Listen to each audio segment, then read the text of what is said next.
Hi everybody, welcome to LBT Club. Let's learn English Headway Pre-Intermediate. Let's go.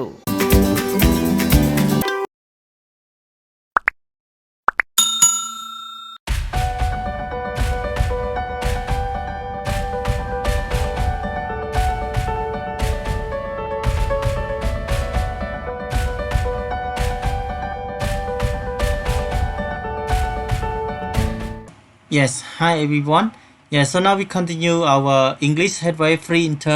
Intermediate. Yeah, so in this video we still continue our Unit 2. Yeah, Unit 2.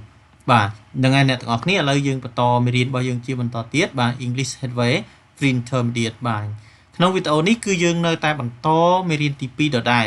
បាទហើយយើងក៏នៅតែបន្តអំពី grammar reference grammar reference ហើយវីដេអូរួចហើយគឺខ្ញុំបានបង្ហាញបងប្អូនទាំងអស់គ្នាតកតងទៅនឹងgrammar reference present simple ហើយនិង present continue ហើយតកតងមួយទៀតគឺការបន្ថែម s ឬក៏ es ទៅលើកិរិយាសព្ទverb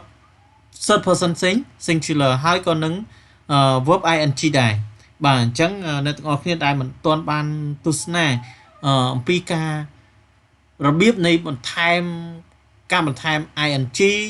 ឬក៏របៀបនៃការបន្ថែម s ឬក៏ es ទៅលើកិរិយាសព្ទ third person singular អ្នកទាំងអស់គ្នាអាចទៅមើលវីដេអូមុនបានបាទអញ្ចឹងក្នុងវីដេអូនេះគឺខ្ញុំនឹងលើកឡើងបង្ហាញដល់អ្នកទាំងអស់គ្នាអំពីការប្រៀបធៀបណាការផ្ទឹមគ្នារវាង present simple និង present continue មានន័យថាយើងប្រៀបធៀបពីការប្រើប្រាស់ present simple និង present continue តើវាខុសគ្នាយ៉ាងម៉េចបាទវាខុសគ្នាយ៉ាងម៉េចបាទអញ្ចឹងវីដេអូនេះគឺជាវីដេអូទី6ដែលយើងលើកឡើងដែលខ្ញុំលើកឡើងអំពីEnglish Headway Pre-Intermediate Unit 2នេះបាទហើយវីដេអូនេះគឺលោកគ្រូនឹងបង្ហាញបងប្អូនទាំងអស់គ្នាអំពី grammar reference នៅទំព័រទី143អ្នកទាំងអស់គ្នាមានសៀវភៅ English Headway Pre-Intermediate អាចបើកទៅទំព័រទី123បាទហើយខ្ញុំនឹងបង្ហាញពីភាពខុសគ្នារវាង present simple និង present continue បាទខុសគ្នាយ៉ាងម៉េចអញ្ចឹងក៏បានរងចាំយូរយើងចូលទៅដល់ការបង្ហាញទាំងអស់គ្នាតែម្ដង here's present simple and present continuous present continuous បាទអញ្ចឹងនេះគឺជាភាពខុសគ្នារវាង present simple និង present continuous បាទទី1គឺទាក់ទងទៅនឹង form បាទអញ្ចឹង form present simple គឺយើងប្រើ subject plus verb 1 plus object ចំណែកឯ present continue គឺយើងប្រើមាន to be បូកនឹង verb ing ណាមាន verb បូក ing number 2 present simple គឺយើងប្រើ for a habit ណាយើងប្រើសម្រាប់ habit ឬក៏យើងហៅថាសកម្មភាពកើតឡើងដដែលmean that the action happen again and again សកម្មភាពកើតឡើងដដែលណាអាហ្នឹងគឺយើងសំដៅលើ habit ហ្នឹងហើយចំណែក present continuous គឺយើងប្រើសម្រាប់សកម្មភាព for an activity is happening now ណាសកម្មភាពដែលកើតឡើងនៅក្នុងពេលឥឡូវណាកំពុងកើតឡើងសកម្មភាពកំពុងកើតឡើងគឺយើងប្រើ present continuous ខុសគ្នាណាអាមួយគឺសកម្មភាពកើតឡើងដដែលអាមួយ present continuous គឺយើងសកម្មភាពដែលកំពុងតែកើតឡើងណាខុសគ្នា number 3 present simple for something are fact or true ណាមានន័យថា present simple គឺសម្រាប់អ្វីដែលជាការពិតឬក៏ពិតប្រាកដណា fact or true ភាពពិតប្រាកដឬក៏ពិតតែម្ដងណា fact or true ណាអ្វីដែលជាការពិតប៉ុន្តែ present continuous គឺ for an activity is happening around now ណាមានន័យថាសកម្មភាពដែលកំពុងកើតឡើងនៅកំឡុងពេលឥឡូវហ្នឹងណាកំឡុងពេលឥឡូវហ្នឹងអាហ្នឹងគឺយើងប្រើ present continue ឧទាហរណ៍ថាគាត់ អានសិភៅណាគាត់កំពុងអានសិភៅរឿងទុំទាវចឹងចាស់ណាគាត់កំពុងអានសិភៅរឿងទុំទាវប៉ុន្តែសួរតែការអានសិភៅរបស់គាត់ចប់ទៅនៅអត់ទាន់ចប់ទេណាអត់ទាន់ចប់ទេយ៉ាហើយសួរតែពេលគាត់និយាយហ្នឹងគឺគាត់កំពុងតែអាននេះអត់ទេណាអញ្ចឹងសកម្មភាពហ្នឹងគឺគេហៅថាកំឡុងពេលបច្ចុប្បន្ន around now ណាបាទញ៉ែមួយទៀត number 4 yeah for a permanent action ណា for a permanent action មានន័យថាសកម្មភាពដែលកើតឡើងជាអចិន្ត្រៃយ៍ណាសកម្មភាពជាអចិន្ត្រៃយ៍ permanent ណា yeah ចំណែកឯ present continue for a temporary action yeah for a temporary action មានថាសកម្មភាពកើតឡើងជាបណ្ដោះអាសន្នណាជាបណ្ដោះអាសន្ន yeah ជាអចិន្ត្រៃយ៍ហើយជាបណ្ដោះអាសន្នយ៉ាងមិនខុសគ្នាយ៉ាងម៉េចបាទជាអចិន្ត្រៃយ៍ឧទាហរណ៍ថា I live in Sweden yeah I live in Phnom Penh អាហ្នឹងគឺជាអចិន្ត្រៃយ៍ណាឥឡូវឧទាហរណ៍ថា I live in Sweden yeah អាហ្នឹងគឺអចិន្ត្រៃយ៍ឯងដល់per temporary នេះ temporary action នេះណា I live with my brother in Phnom Penh ឃើញទេអាហ្នឹងគឺជាអចិន្ត្រៃយ៍អានេះជា temporary sorry ណាយើងប្រើជា present continue ហ្នឹងអញ្ចឹងយើងនិយាយថាម៉េច I'm living with my brother in Phnom Penh ឃើញទេ I'm living with my brother in Phnom Penh អាហ្នឹងគឺយើងប្រើ present continue បាទយើងអត់ប្រើ present simple ទេព្រោះអីយើងមិនមែនរស់នៅជាមួយបងប្រុសរហូតទេគឺយើងរស់នៅក្នុងរយៈពេលបណ្ដោះអាសន្នណា temporary ណាជាបណ្ដោះអាសន្ន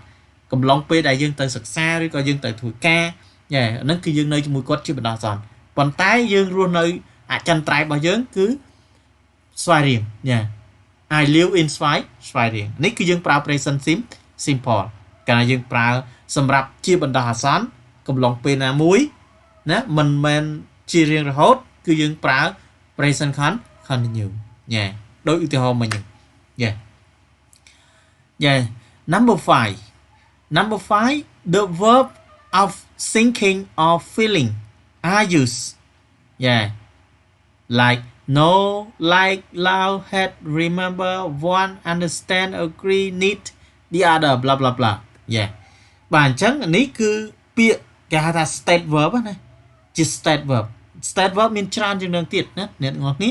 បាទប៉ុន្តែ state verb ទាំងអស់នេះគឺបង្ហាញអំពី thinking ឬក៏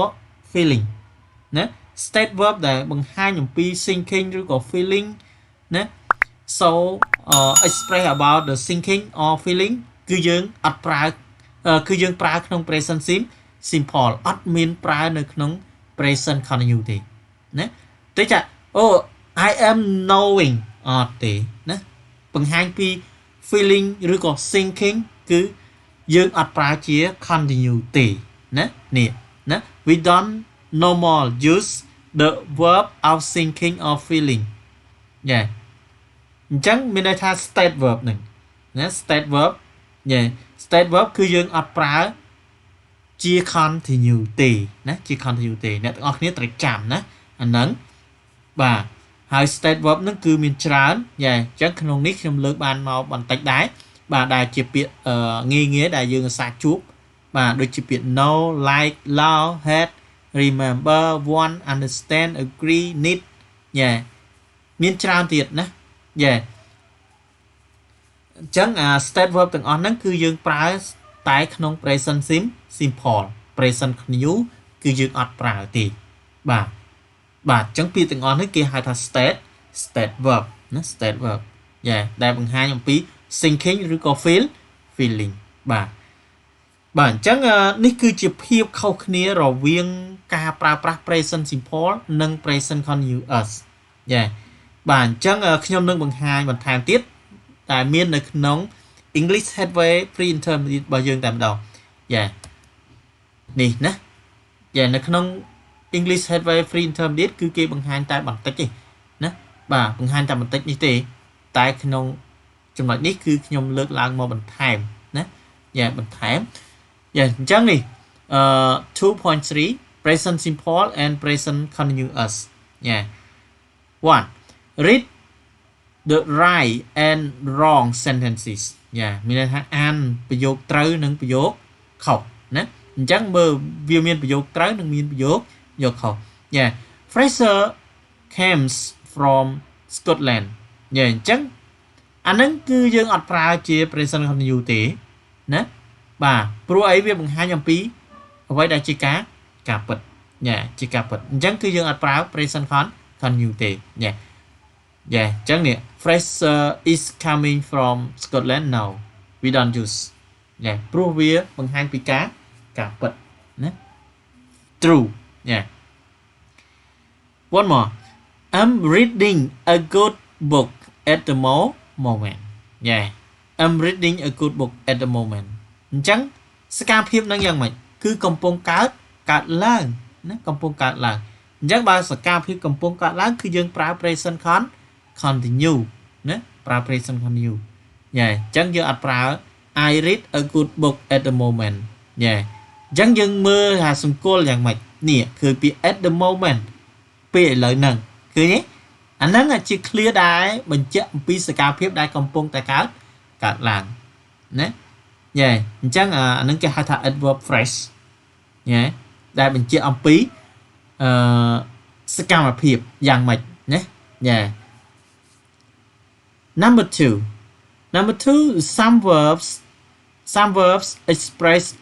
a state នេះ a state not an activity and are usually used in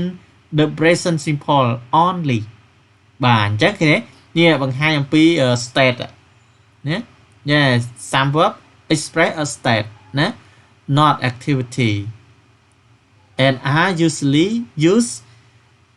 in the present simple only បាទអញ្ចឹងបង្ហាញអំពី state verb ហ្នឹងគឺ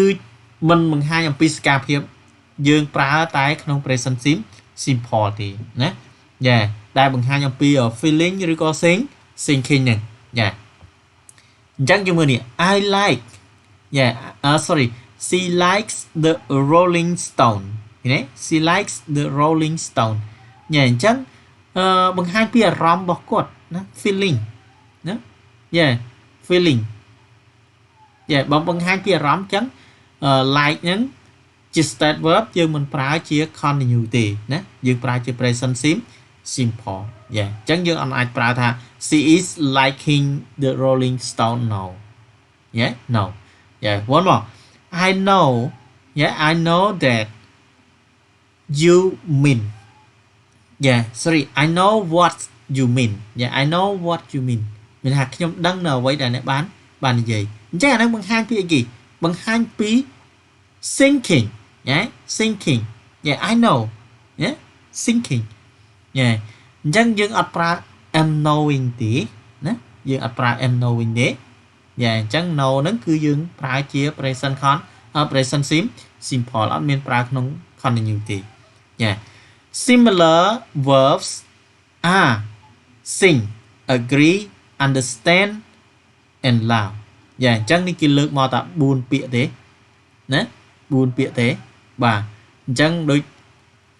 ខ្ញុំមិនលើកមកបន្ថែមមិញហ្នឹងគឺមានច្រើនជាងហ្នឹងបាទអ្នកទាំងអស់គ្នាអាចចម្លងពាក្យនឹងទុកចំណាំណាពាក្យទាំងអស់ហ្នឹងគឺយើងអត់ប្រើក្នុង present continue ទេហើយ